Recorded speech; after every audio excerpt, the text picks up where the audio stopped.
So I've been a Splice user for a very, very long time. However, I've always had one major issue with it, and that is the way in which we have to drag and drop our samples from the Splice app into Logic.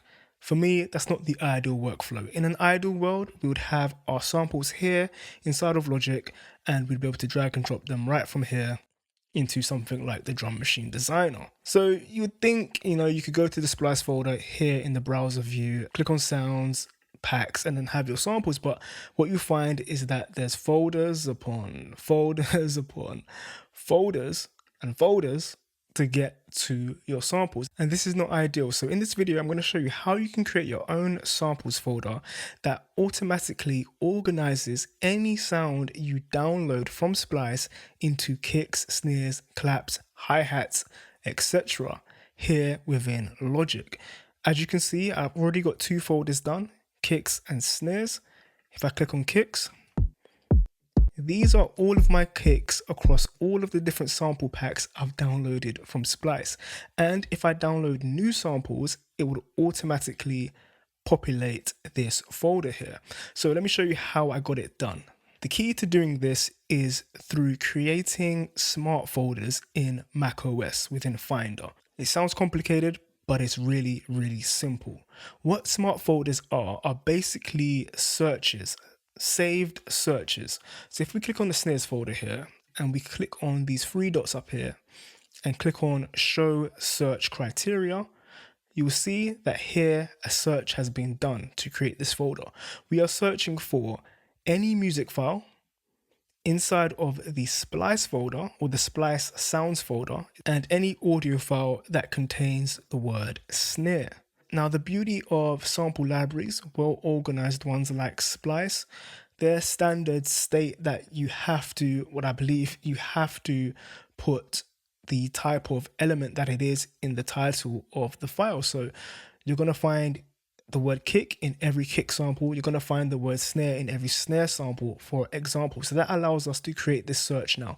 Now, it's not 100% perfect, and I'll show you why in a moment, but it's the best we can do for now. So let me show you how to create one now. So the first thing you want to do is access your Splice folder. For me, that's in the music folder, but for most of you, it's going to be in your home folder.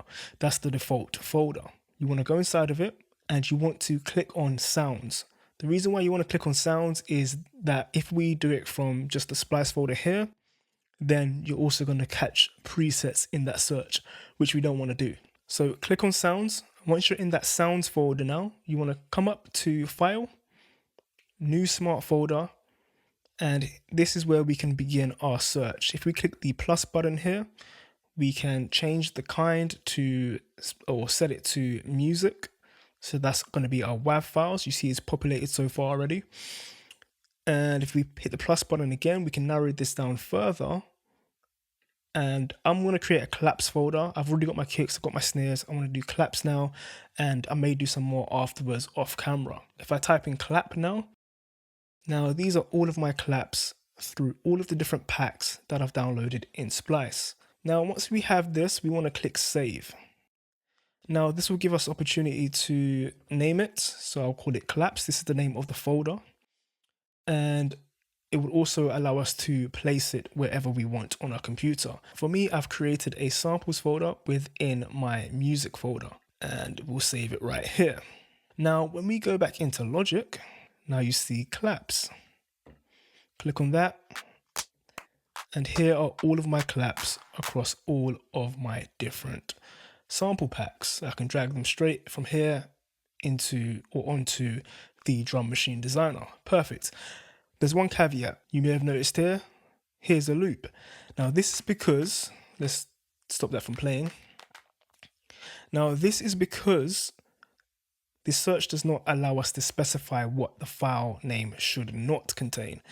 If we could, I would say does not contain loop. However, this is not too much of a problem. If you're like me, you may even find that sometimes you use loops to create your own one-shots.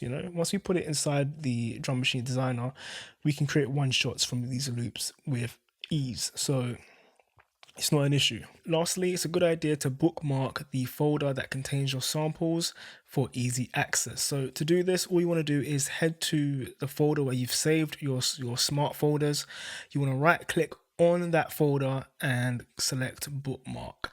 And now if you go up to the little bookmark icon, your folder is going to be right there. Super simple. And that's the workflow, guys. If you found this video helpful, be sure to let me know by commenting down below and giving this video a thumbs up. That will help me out tremendously. If you're into R&B music production, that's what I do over on this channel. Music theory, sound selection, song arrangement, that kind of thing. So be sure to subscribe if you're into that. If you have any questions, let me know down in the comment section below and I'll do my best to answer those for you. I've been Stefan, and as always, happy beat making.